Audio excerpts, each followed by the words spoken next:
Welcome to another lecture of Physics 2101. In today's lecture, we are going to be finishing off chapter 19 on center of mass and linear momentum.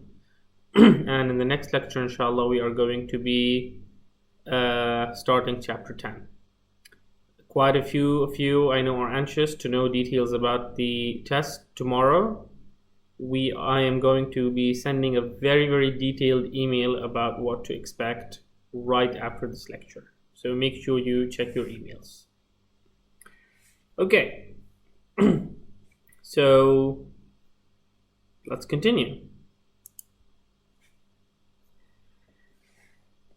At the end of last lecture, we ended up discussing collisions. We said some of them are elastic, some of them are inelastic, some of them are completely inelastic, and that there are multiple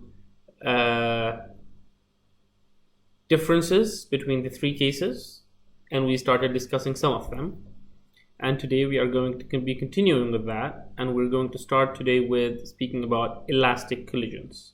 As a reminder, elastic collisions are ones where both momentum and kinetic energy or energy are conserved.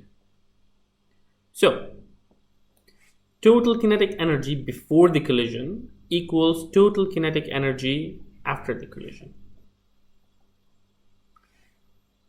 Now, the kinetic energy of each body might change, but the total kinetic energy of the system does not change.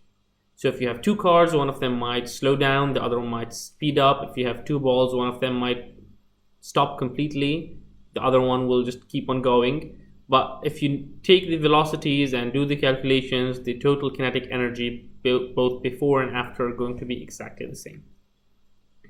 Now let's take the case of a moving target. We start with our normal equation. m1 v1 plus m2 v2 equals m1 v1 plus m2 v2. Initial, final. Now that's for momentum. We do the exact same in an elastic collision for kinetic energy. So half mv squared plus half m2 v2 squared equals half m1 v1 squared plus half m2 v2 squared, final. So far so good, really simple. Now what do we do with these? If we rearrange these, I can get v1f in terms of the masses and v1i and v2i, and I can get v2f in terms of the same. Now the reason we're able to do that, of course, is because we have two unknowns and two equations, simultaneous equations. Now I know a lot of students, the first instinct is, I know this equation, it's really good, it must come, I'm going to memorize it. As you're going to see in the next few slides that we're going to go through, there are many of these equations, and it's pointless to try and memorize all of them. They are usually unique to each question. There is some repeatability, but it's not worth it to memorize so many. Only memorize the first two lines, okay? Memorize, how do I do this? Okay, memorize this equation, m1 v1i plus m2 v2i equals m1 v1f plus m2 v2f, and memorize this one. Okay, if you are able to memorize just the two of these, okay, it is enough. It will enable you to solve any question whatsoever. Okay.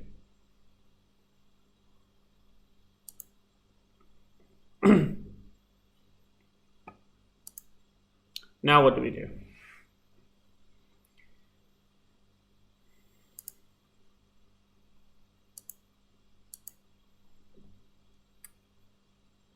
Now this is if we have a moving target. Both at the beginning, both objects are moving. What if we have a stationary target? So something like this. We started with only one of the balls, the orange one moving, the purple one was just in one place, but we ended up with both of them moving. And as you can see, not at the same velocity either. How do we deal with this target? How do we deal with this case? Well, again, we start with our main equations. Let's draw it first. So before we had M1, M2, M1 had V1, M2 had V just equal to 0, there is no movement. Afterwards, both of them had velocities, but different velocities. So we had M1 with V1 and M2 with V2. Well, let's write it down. M1 V1 plus M2 V2I, which is 0, so we only have M1 V1 on the left hand side. And on the right hand side, M1 V1F, M2 V2F. So far so good. Now we do the same for the kinetic energy. Again, we have the same two equations with the same idea. Well, we are going to then rearrange them and try to find V1F and V2F as the subjects. We end up with these two. These look much easier and much nicer than the previous ones, but again, there's no point in memorizing them because as you can see, we started from the exact same two initial equations.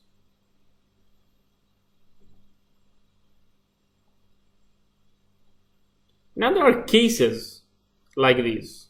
Okay, let's take a look. I'll have the equations up there in the corner. Now, option 1 is that M1 equals M2, like the billiard balls. In that case, what is going to be happening? Well, V1F is going to end up being 0, and V2F is going to be equals to V1I, which makes sense. They're the exact same mass, they have the same momentum, so once the first ball hits the second, it gives it all of its energy, it just stops, and then the second one starts moving. What about a second special case? A really, really large target. Okay, so like a billiard ball being thrown at a concrete wall or something. What happens then? Well, M2 is way bigger than M1. Concrete wall was probably a bad example. Let's say a really, really large ball made of concrete instead. Anyway, M2 is way bigger than M1. What's going to happen? Well, what's going to happen is, let me try and make this work. Okay, what's going to happen here is, if M2 is really, really bigger than M1, then this is going to be ending up negative. Down here is going to be ending up almost M1 plus M2, almost only the bigger mass. Actually, you know what? Let's do this in a different way. Let's do this on the whiteboard.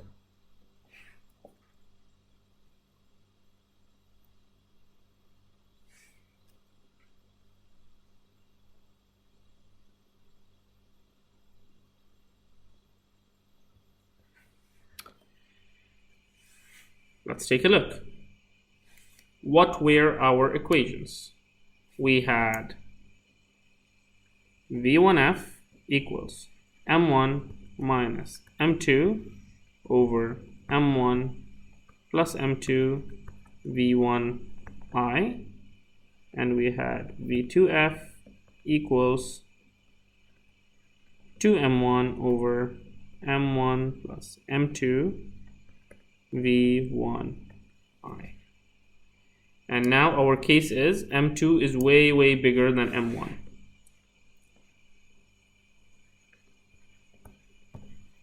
Okay, so what happens here?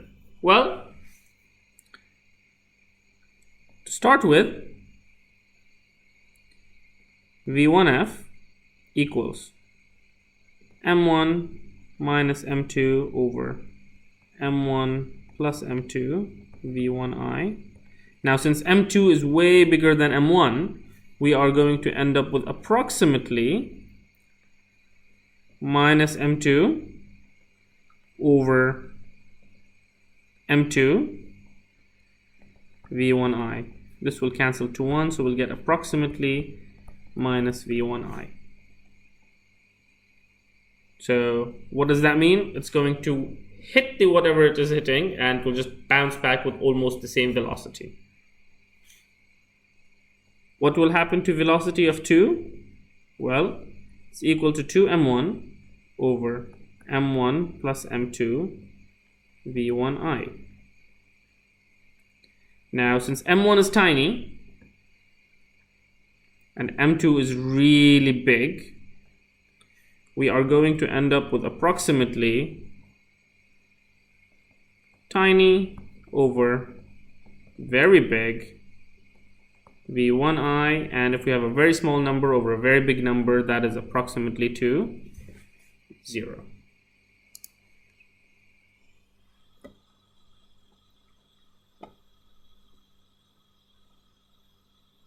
Okay, now the slide says something different.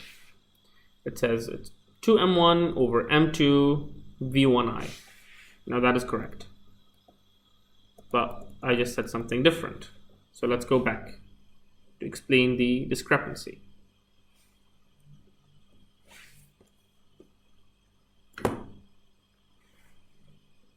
What we end up with is 2m1 over m1 plus m2 v1i.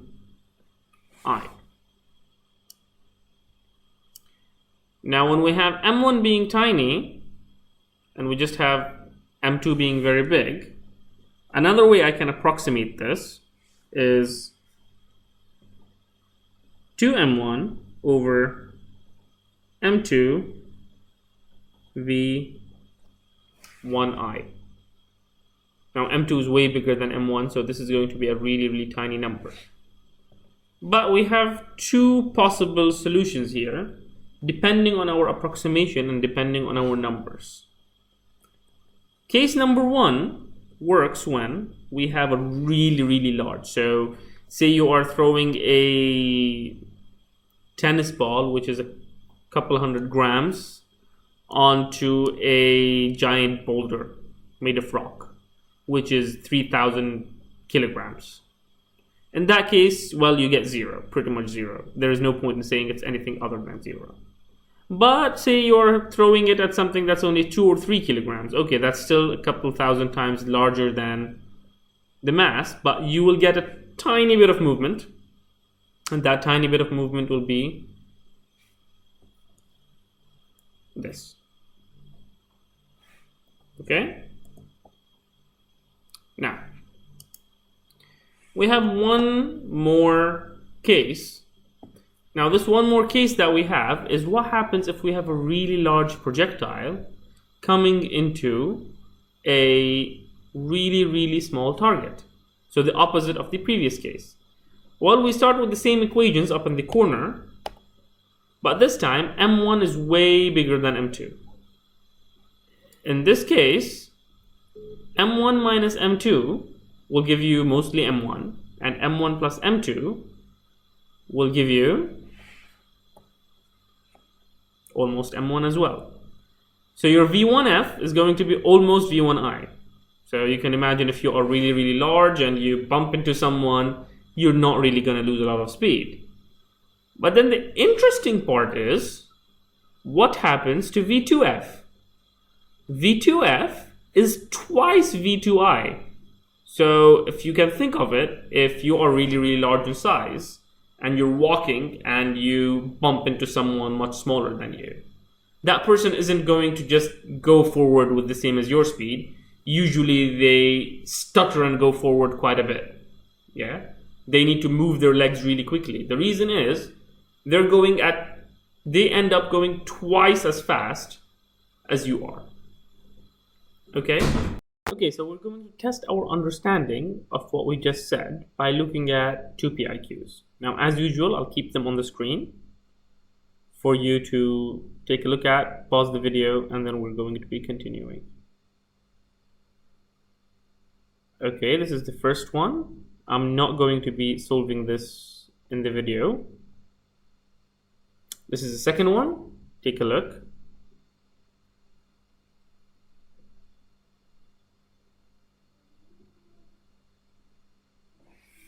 And moving on. Okay, now section 9.8. What happens if we do the collision in 2D instead of 1D? So say for example, just like in billiards or snooker, a ball comes and just barely touches the other one. Or if you really like action movies, you have a car that's going really, really fast, and then there comes another car and just hits it on the side. And then this car starts going, swerving around, and whatever happens in action movies. Now, a glancing collision could conserve both momentum and kinetic energy. How? Well, what would happen is M2 would end up going up there. M1 would instead go down. So you would have theta 1 and you would have theta 2. Okay, make it smaller so that we can fit a bit more equations in this page. Now what we have is kinetic energy of 1 and 2 initially is equal to the kinetic energy of 1 and 2 at the end. Substitute, you end up with this. Initially M2 is not moving, so we have K2I equals to 0. We do the exact same thing for momenta, and we end up with two equations, one in the x-axis and one in the y-axis. Now why can we do that? Because just like we did before for velocities, for forces, we can do it for momenta, because momenta are also vectors. The x-axis and the y-axis don't speak to each other. Okay, so we can just separate them into x and y axes and do everything separately. Let's take a look at another PIQ.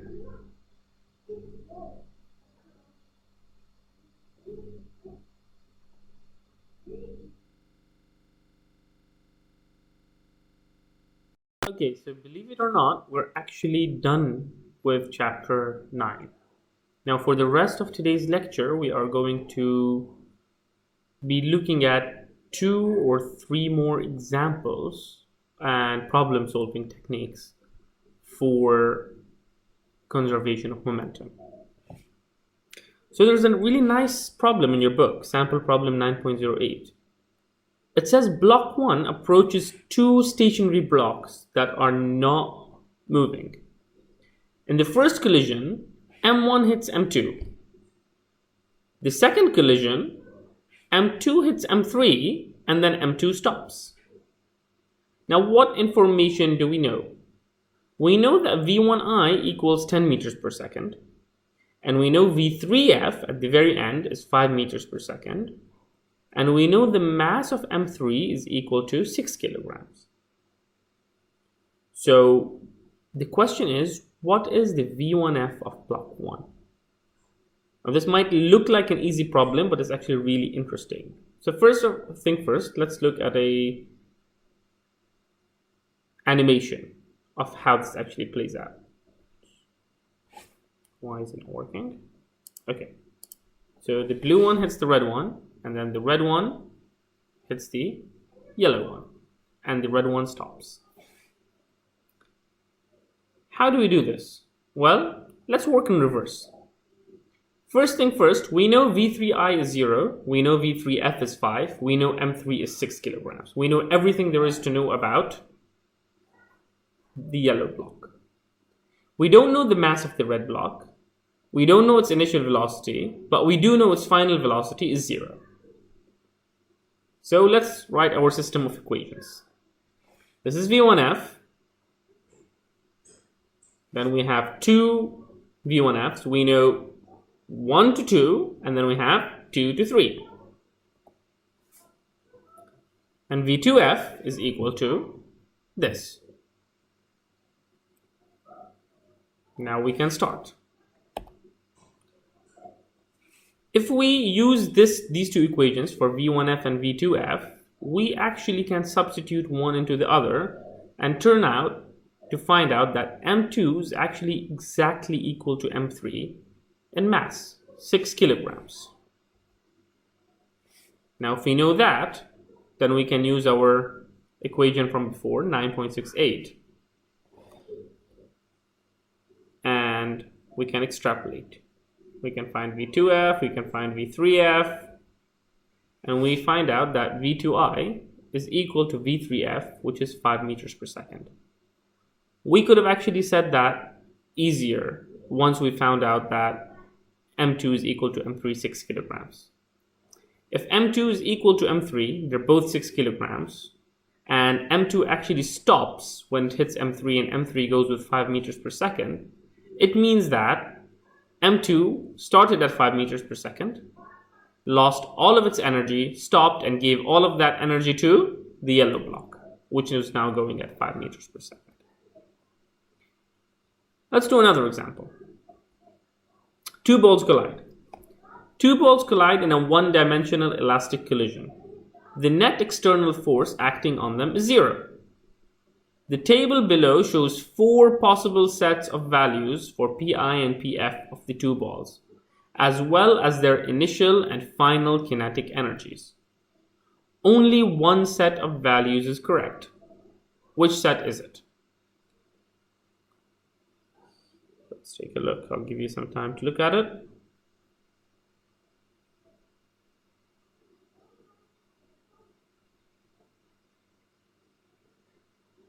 Remember, this says elastic collision, so your kinetic energy is conserved and your momentum is conserved.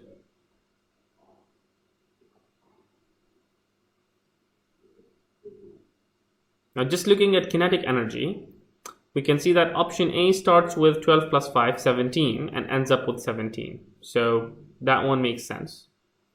B, it starts with 22 plus 8, so that's 30. And it ends up with 18 plus 15 joules of kinetic energy.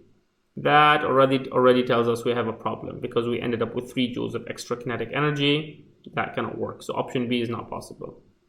Option C starts with 31 plus 12, so 33 and 10, 43 joules of energy, and ends up with 25 plus 5 and 30, and 10 is 40, so we have lost some energy, which means it's not elastic. Option D starts with 40 joules, 25 plus 5 is 30, and 10 is 40, so we start with 40 joules of energy, and we end up with exactly 20, 30, 40 joules of energy. So looking at the energy component of the problem, options B and D are possible. Options A and D are possible. Options B and C are not possible. I'll leave the calculation of momentums up to you to see if you can figure it out or not. One last example. In figure 9.21, which is this figure here, okay, yellow ball and red ball, projectile particle 1 is an alpha particle and target particle 2 is an oxygen nucleus, which already tells us that target particle 2 is heavier. The alpha particle is scattered at an angle θ1 equals 64 degrees, and the oxygen nucleus recoils with a speed 1.2 times 10 to the 5 meters per second at an angle of 51 degrees. In atomic mass units, the mass of the alpha particle is 4U, and the mass of the oxygen nucleus is 16U. What are the final and initial speeds of the alpha particle? Well, let's draw it first. We don't know what's the initial speed. We know the initial speed of the oxygen is 0. We know the final speed is 1.2 times 10 to the power 5 at 64 degrees. Sorry, at 51 degrees for the oxygen, and at 64 degrees for the alpha particle, but we don't know the final velocity. Well, first thing first, we take all the components separately. So V2F cosine 51, V2F sine 51, and there we have V1F cosine 64 and minus V1F sine 64 degrees. We don't know what V1 is, but at least now we have everything we know. Now what do? We do it all in terms of components, x alone, y alone, momentum alone, kinetic energy alone, and see what's happening.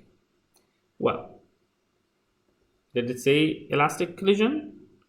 It actually did not say an elastic collision, so maybe just momentum is enough. So we do m1 v1i, that's all of the momentum we start with, is equal to m1 v1f cosine theta plus m2v2f cosine theta. We did not have anything to start with in the y-axis, so 0 equals m1v1f sine theta minus m2v2f sine theta 2. Now all we have to do is rearrange those, use them as simultaneous equations, okay, and find that v1f equals 4.15 times 10 to the power 5. We substitute it back in and we get that the initial velocity was 4.84 times 10 to the power 5. So although we actually conserved momentum, if you do the energy calculations, you might find that the energy is not conserved. I hope this lecture was useful to you, and as usual, any comments or feedback is appreciated. If you have any questions, show up for the office hours or email me. If you show up at any office hour and I am not there yet, drop me an email, tell me that you are there, and say I'm here and you're not online, and I will be online in a jiffy. All right? Have a good day.